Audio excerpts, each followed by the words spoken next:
Limbo claro cogente caparo cogene peshitabya nefitam teri nairodi standard kene development. Yesibo. Alita corona butwa akayimba kano bankubideko ku simu omu ku mwana oyo amanyikidwa nga Swazilika Kafeero omumanyi. Swazilika Kafeero nange mpulira mungi. Mutabani w'omugenzi Prince Paul Job Kafeero. Ate nga abenganda ba Prince Job Paul Kafeero ko bangamba. Yesebo. Oyo omwana agenda keberebwa jeni mwana wa Kafeero. Agamba ati ajekumideko ajiriko iMac icon represent the one and only rupee okuva ku kibaise Star TV Metro FM.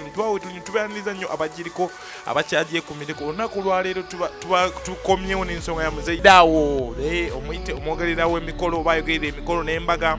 So mwana embeera muzeyi bakidaawo ono yeetabye mu lwokaano lw'okuba nti agala okwogera ku COVID-19 oba coronavirus. So mukwetaba mu lwokaano luno yayingidde olwokwano mu luyimba ng'aluyingidde n'oluyimba lw'omugenzi amanyikiddwa nga Prince Paul Job Kafeero ng'ayozezzaamu oba nga tayanise mu ttaka naye ng'agezeza okubaka nga talina lukusa naye ng'ayoza mu luyimba. So however mu mbeera eno ebintu byamutabuseeko mutabani w'omugenzi amanyikiddwa nga Swazilika Kafeero yavuddeyo n'aba nga amulumba nga neera mu ennaku 19 oba ennaku z'ekirwadde kino COVID-19 omulebeze w'eggwanga zavaayo n'aba nga atuwa abe nga avuddeyo nga yeetonze. So mu kunoonyako omwana mulenzi ono bakidaawo amanyikiddwa mu ku bantu bakozi b'oku radio abali badde prominent mwogerezi w'emikolo mbaga n'ebisigadde twamunoonyezaako ku lukomo lw'essimu n'aba nga ate awanda muliro eri mutabani w'omugenzi amanyikiddwa nga Prince Paul Job Kafeero Swazilika Kafeero nga neera alaga omutabani wa Kafeero ono tebamukakasa na bulungi ne DNA test yennyini eno tenaba kuba nga ali sure talina lukusa lwogera ku mbeera eno.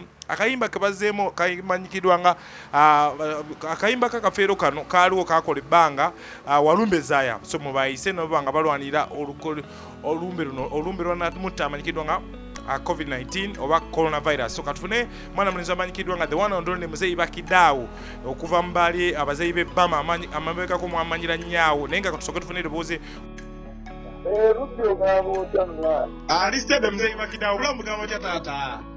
Obulamu sibubi yazo kwese corona. Ombuzeeko muganda wange muzeyi bakidaawo.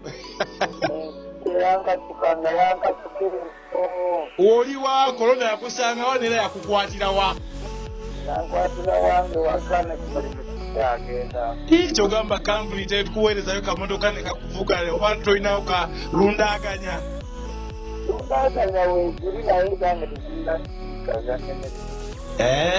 So njagadde okukubirako nga nkwebuuzako waliwo ku bintu bigambye okuba nti wakoze akayimba ka coronavirus.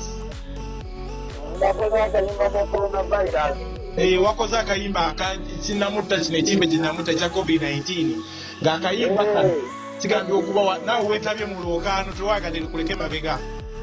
Ensista yagadde ekiriyo kubamu abantu goberera nenjagala tubona aho bategeere ekigenda mu maaso kuga coronavirus ekuumira awakang'ana.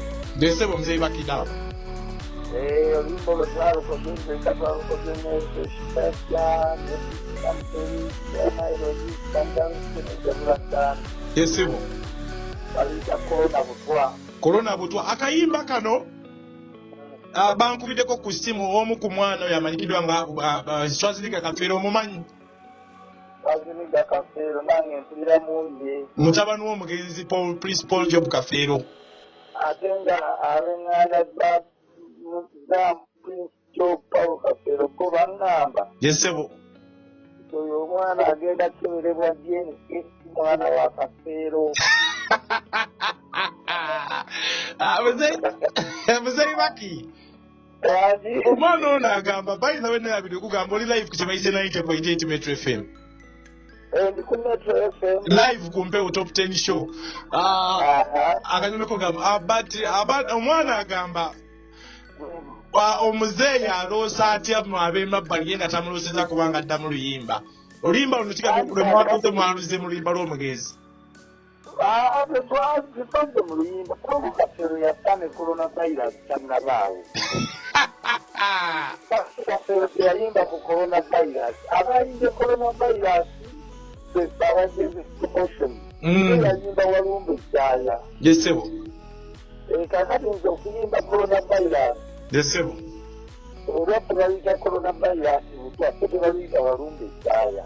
Oluyimba luno ekigoma ani yakubye ekigoma? Bamuyita Mother Chris. Makerere wali studio ye yakubye ekigoma.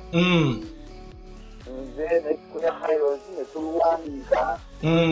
Ebiyimbirwa byonna nga bw'otulaba mu TV promotion. Desebo omuvubuka ono avaayo agamba akuwadde ennaku ziri 19. Otavaayo kwetonda akutwala mu mbuga copyright etandikira ku ggwe. Ye kennyini yagenda okusooka okwetondera nti baba tannavaayo kwetonda ku bye yayogedde. Yesebo.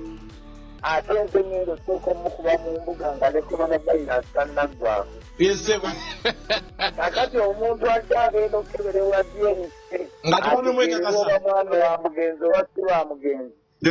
Bunaana atya ate nze aliŋŋanda z'omugenzi ng'omusika yennyini eyampadde aheedi ne muganda we mugenzi Pawulo Kasero gwe bayita Mugerwa Joseph. So be bakuwaga ahead. Kubanga twali mu kaseera kazibu nga nina kuba bukubi kasimu eri abo era olwabannyonnyola Mugerwa n'aŋŋamba ayogerako n'omusika era nze twogera n'omusika bamuyita Martin Kafeero bulungi nnyo akatuba kunyumya. Kati oyo simanya Swaziniga kati naawe ŋŋanda za Swaziniga bajje bamukwate olw'okuyita Swaziniga ng'ate si mutabani wa Swaziniga. So ekiriwo omuzayi bakidaawo ng'amuta mbuzikenjegere second hour. Ekituuko ekiriwo olukusa walusaba okuba nti oddamu okukola akayimba kano omwana kalowooza nti wabuukira bubuukizi. Olukusa nalufuna. Desebo. Kati olw'okubanga kwalantini buli omu gyeyamukwatira gyeyamukwatira twasomodde okukola n'abantu abalina oluyimba olwo abamu batambudde mayiro 10 okuva wa gye bava.